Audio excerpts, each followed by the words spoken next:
Hey guys, it's Justin from Reaction Brewing Company. I got Mike here from Hopcraft Supply. So he's got a brew store that I get all my hops or my brew stuff from, so he'll tell you a little bit about that. Yeah, with Hopcraft Supply Company out in Saginaw, Michigan. Yeah, we carry everything you need to do beer, wine, cider, all that good stuff. We carry a lot of different grains and hops, a lot of different varieties, some hard to find stuff. So yeah, check us out if you're in the Saginaw area or hopcraftsupply.com. We ship $1 flat rate for most things. So, yeah. Alright guys, so we're going to brew a stout today. He graciously ground up all my stuff because my grain mill took a crap. So we'll get that going. We got it bash in. The boil kettle's got all our mash water in it. And we'll be back here once we get some water in. So we'll see you guys then.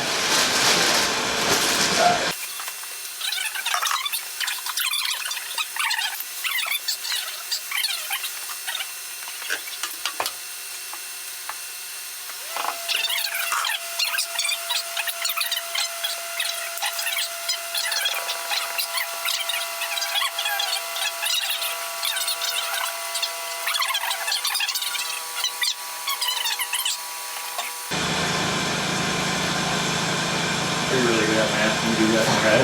Fuck no. I'm terrible. That's that part of my brain is just got a chunk missing. So we're going to transfer 13 plus 4. So we're going to transfer like, just do 18 gallons. So we got to do 27 to 18. Or minus, so we got what? So we should have, we're going to put 18, so 17. 7, so we got about 10 gallons left, right? That's right. Sure. Sounds about right. Yeah, that should be great. So what we got here is we're recirculating, so we're just gonna, no, we don't have to shut it off. We're gonna come in through here. It's coming out of the pump, just recirculating back into the whirlpool port. Okay. So what we're gonna do instead, we're gonna come backwards through the pump underneath the grains here. Yeah.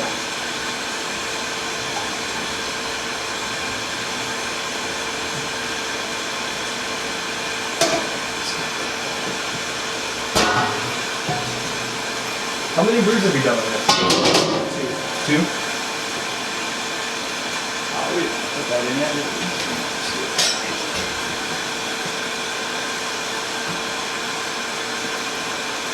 Is it flowing right now? It should be. It's gonna come up underneath. Yeah. So it's got 4 gallons underneath the false bottom, and then finish this part up. All right, guys, we got our grains in. We're circulating the mash here. It's still pretty dirty, but it should clean up here within the next 10 minutes or so. We lost about 10 degrees there, so that'll take a little bit to come back, and we'll start our mash timer then, and we'll see you guys back. All right, guys, we're back. We're pretty much through the mash. We got 57 minutes. We had some issues at the startup. We were creating a vacuum on the bottom of the false bottom. Wasn't allowing it to circulate. We added about 47 pounds of rice hulls, and now we're good. We've been recirculating pretty well. We're at mash temp, so we'll probably let it go for like a couple more Mario Kart races, and then we'll start transferring over to the boil kettle. We'll start fly sparging. So I don't know, probably another 10 minutes. We'll be back, so we'll see you guys then. All right, guys, the mash is done. We are not converting any more stuff. So what we're going to do is we're going to start taking off the bottom of the mash tun into the boil kettle, and we'll start fly sparging out of the hot liquor tank into the mash tun. We have some amount of water I'm supposed to transfer in there. I don't remember how much. So let's look. It's supposed to be like 14 gallons. I don't know. We'll just boil until I'm down to where I want to be, and then we'll throw hops in at that point. So we're gonna close this guy, open this guy, and then we're gonna come out of the pump, go this way back into the kettle,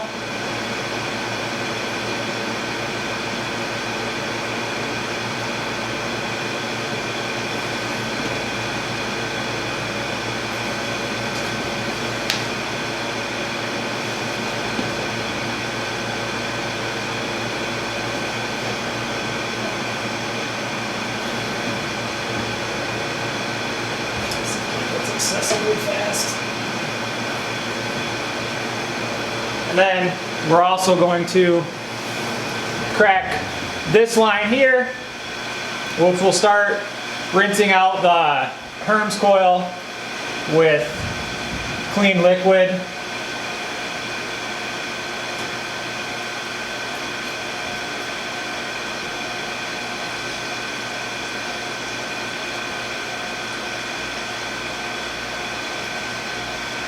At a somewhat equal pace.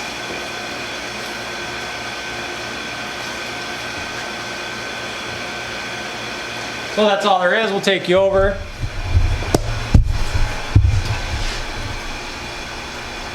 Show you that the wart's running in. This should be, there's the mash, and that should be slowly pushing the clean water out of the hot liquor tank in for the fly sparge.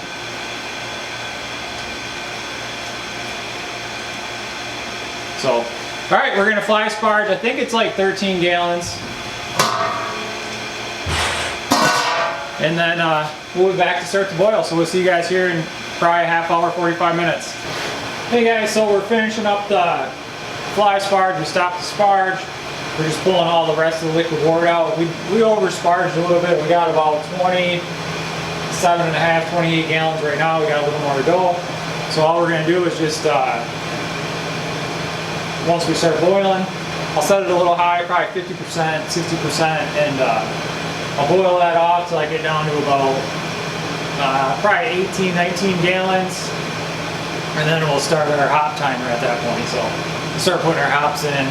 Probably about 19 gallons, and I want to end up maybe 17 gallons in the kettle. So we'll be back. It's going to be a while. We'll come back when we get to boil and do a little update on how it's going.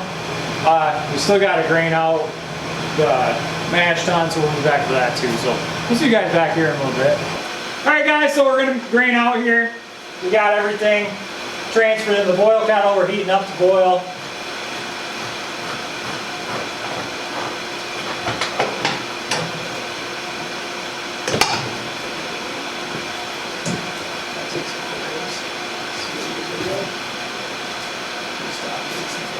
That's kind of neat how it's like layered.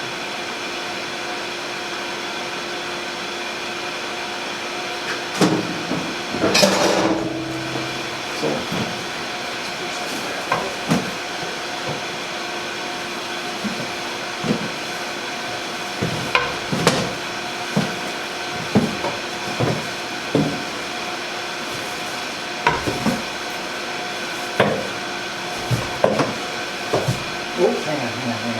Pull that out. Oh, the gaskets? Yeah. There should be two of them. There's one. Totally forgot about the gaskets. Oh, there's the other. Gotta find the gaskets that you drop in there.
too bad.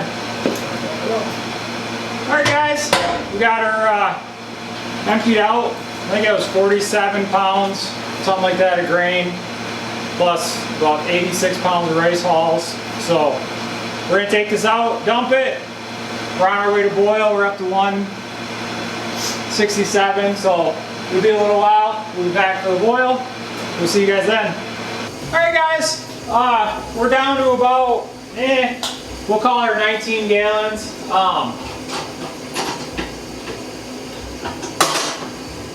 We're gonna pull this, and we've got 3 ounces of these Popcraft cluster hops. We'll just throw that on the floor.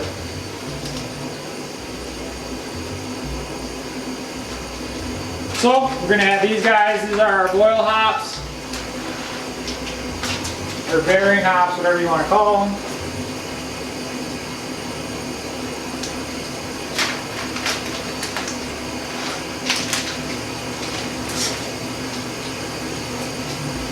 And we are going to turn down, apparently the TV quit again, so too much Diddy Kong.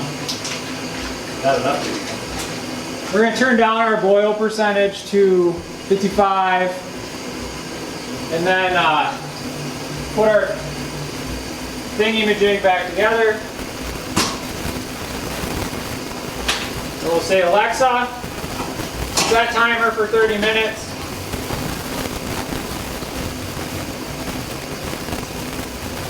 Alexa, set a timer for 30 minutes.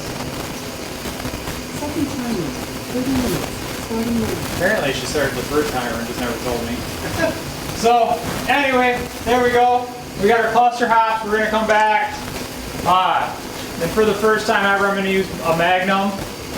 I generally just use extra smalls, but we'll be back with the Magnums. You can't do that when I'm In like a half hour. We'll see you guys then. Alright guys, we're back. We're going to do the maltodextrin and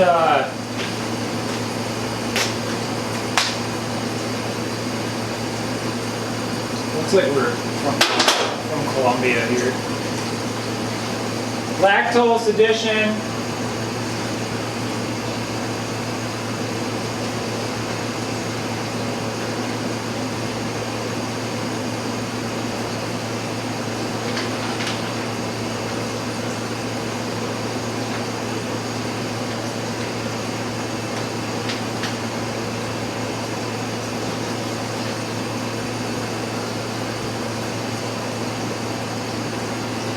It's pretty weird. It looks kind of cool.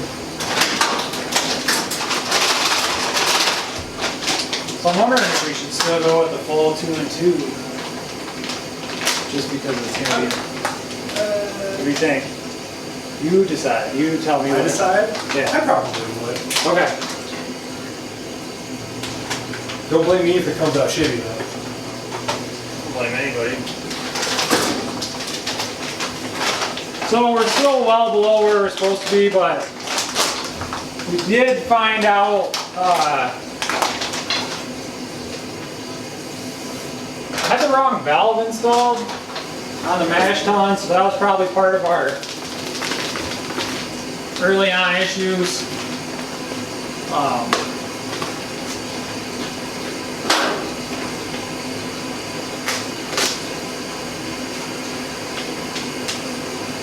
Still going through some growing pains here.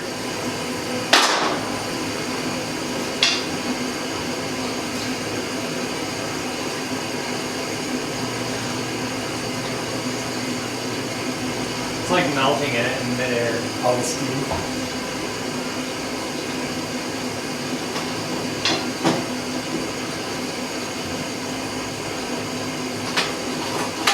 So there we go. We'll let that go for a couple minutes,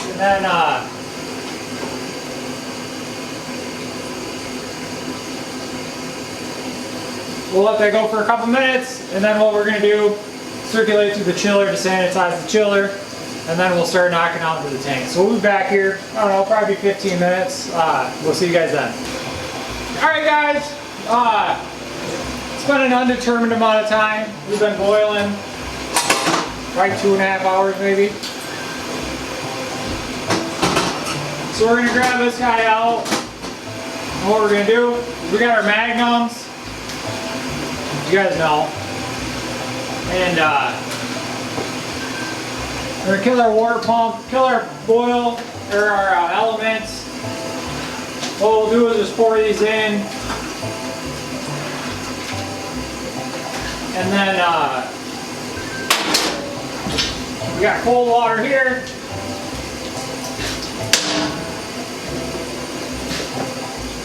Hopefully YouTube doesn't mind that mild Mario music in the background. We'll hook up our cold water. First we'll drop the gasket. So what happens when you start drinking at 9:30 in the morning? Shit happens.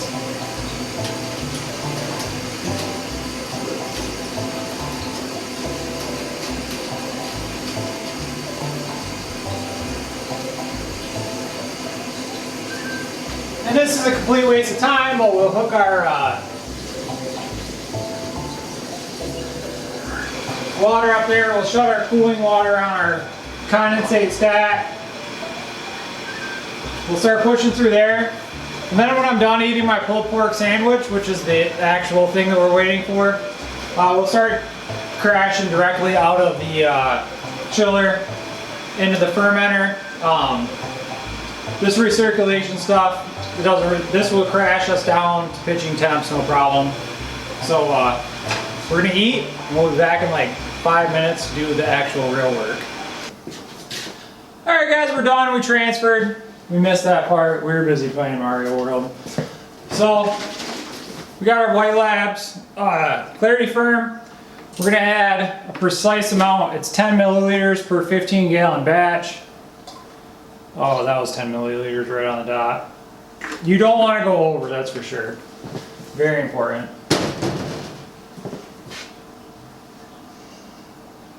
It smells good. How much you want to bet I dropped the magnet?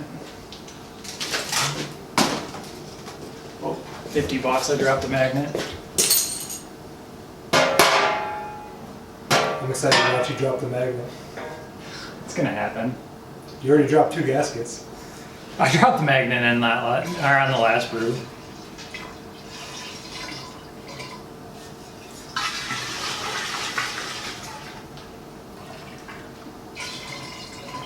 So this is definitely going to blow off. We ended up not boiling as long as we wanted. Mike screwed this recipe all up. Not a thing. Not a thing.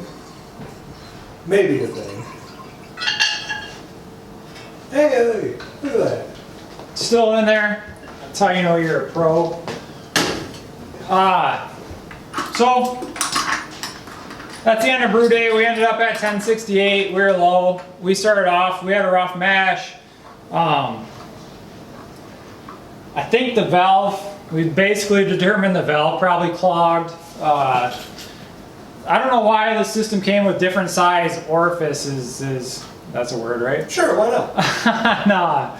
On the butterfly valves. So somehow last night when I was putting it together, I put a small one on. It's only got a hole about this big. I'm pretty sure it clogged when we poured the grains in under that, and the initial, like, I don't know what the hell you call that, like crap flowed through and didn't filter out through the grain bed. So I don't know what you call that, and there's probably a term for it. Somebody important knows, but it's not me.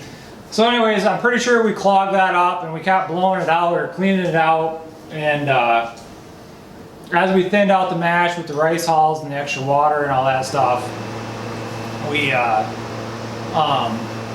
ended up being able to recirculate. So what we'll do is we'll switch that butterfly valve next time, and hopefully we don't have the same problems. But anyway, whatever. We're still in a learning phase where we're not really 100% certain what happens with the brew system. We do our best to try to get through the day. We're learning it. This is my first ever 3-vessel system, so I'm pretty happy. We had fun. I mean, I don't know, what time is it right now? 420, baby. 420. So we started brewing at probably 10. Yeah, probably about that. By the time we've mashed in everything.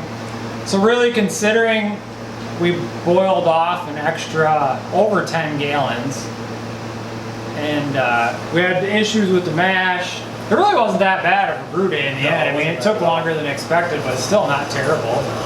So this just kicked off the heaters. So anyway, we're done. We're gonna oxygenate this guy. You guys know what it looks like to run oxygen through the oxygen or the CO2 stone. And then after that, we're gonna ferment at 163 for the first 4 days, 165 for the next 3 days, and then we'll let it do the de-rest up to 171, 172 area for the end of the fermentation period. That'll give us about 5 to 7 days there of full fermentation. So we'll see you guys at the next video. Be sure to check out hopcraftsupply.com, right?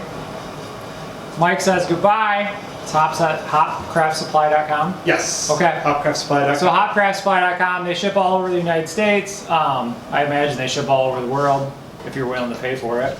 So you said flat rate in the United States, Flat rate $8. under 25 is $8 for Okay. most things, and then if you're only getting like a few hops or some yeasties, it could be even cheaper than that. So there you guys go. They're great guys. He saved me quite a few brew days where he just dropped stuff off at the house. So you can't beat it. They don't. Look them up. We'll see you guys next time.